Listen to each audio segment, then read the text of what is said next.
The Colorado River is dying, and if you live anywhere in the American West, you're about to feel it. Right now, Lake Powell and Lake Mead, the two largest reservoirs in America, are sitting at just 37% and 32% capacity. These massive lakes that once held 4 years' worth of water are now two-thirds empty. But here's what nobody's telling you. This isn't just a temporary drought that we can wait out. According to a report released just this week, climate change is literally stealing rain and snow from the Colorado River Basin, and scientists say this might be the region's new permanent condition, which means the 40 million people who depend on this river for drinking water, the 5 million acres of farmland that feed the nation, and the entire economy of the Southwest is built on a system that's about to collapse, and we're out of time to fix it. Now, most people think this water crisis happened because of bad luck, a historic drought combined with climate change. And yes, those are factors, but the real reason the Colorado River is in crisis isn't about nature at all. It's about a lie we've been living for over 100 years. You see, back in 1922, 7 states got together and signed the Colorado River Compact. This agreement divided up the river's water supply among all the western states. At the time, based on the data they had, officials estimated there was about 16.5 million acre-feet of water available every year to be shared. There was just one massive problem with that calculation. It was based on measurements taken during one of the wettest periods in the last 1,000 years. The average flow over the past 26 years?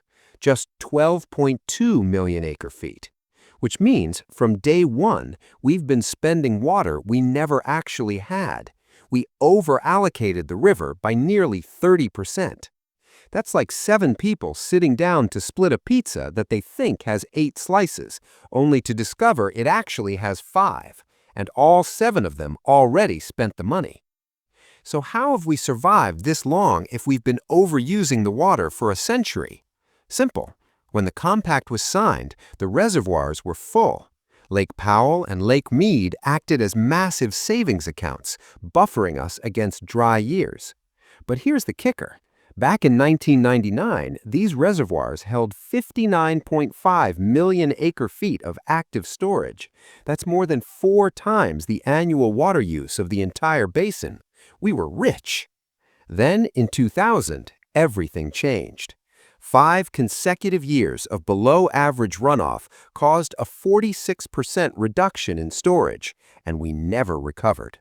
For the past 25 years, we've been living off our savings. The bank account is almost empty, and nobody wants to agree on who has to cut back.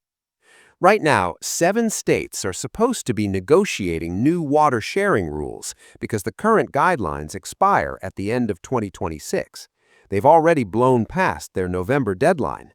The new deadline is February 14th, and as of this week's Colorado River Water Users Association conference in Las Vegas, they're no closer to an agreement. The upper basin states, Colorado, Wyoming, Utah, and New Mexico, use far less water than the lower basin states of California, Arizona, and Nevada. The upper basin is being asked to sacrifice their future growth. The lower basin, particularly California, holds the oldest water rights and refuses to give them up without massive federal compensation. Wyoming's Colorado River Commissioner said it best. They're asking me to give up the future we were promised. But even if they could agree on cuts, there's another problem, one that's getting worse every single year.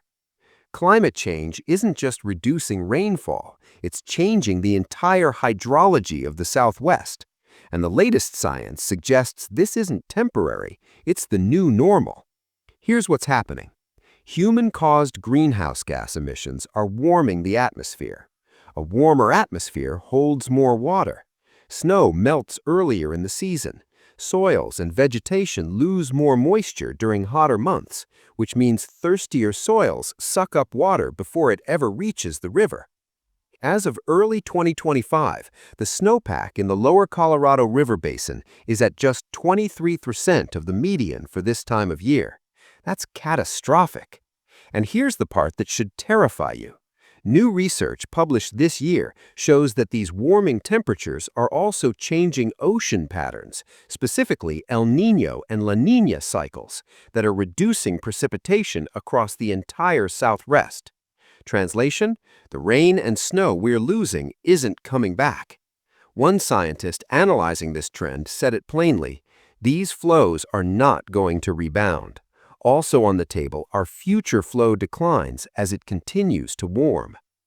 The Bureau of Reclamation's minimum probable forecast shows Lake Powell could drop below a critical threshold of 3,500 feet by the end of next summer. Below that level, air gets into the turbines at Glen Canyon Dam, which would damage the power plant supplying electricity to 350,000 homes.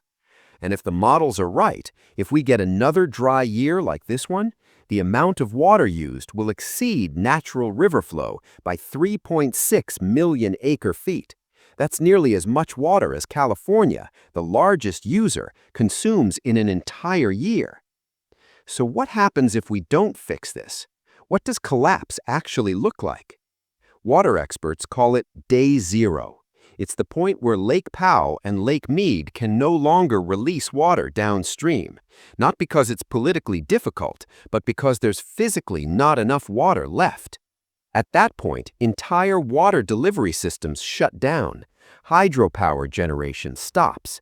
Cities ration water, and agriculture, which uses 80% of the river's water, faces total crop failure across millions of acres. We're not talking about a distant future scenario. A report titled Dancing with Deadpool, released just last week by the Colorado River Research Group, states the basin is out of time. The crisis is no longer theoretical.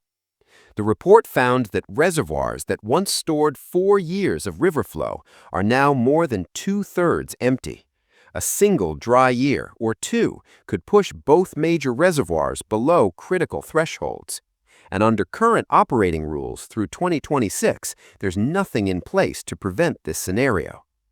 This isn't just about farms and cities. The Colorado River Delta provides habitat for 17 million birds during spring migration.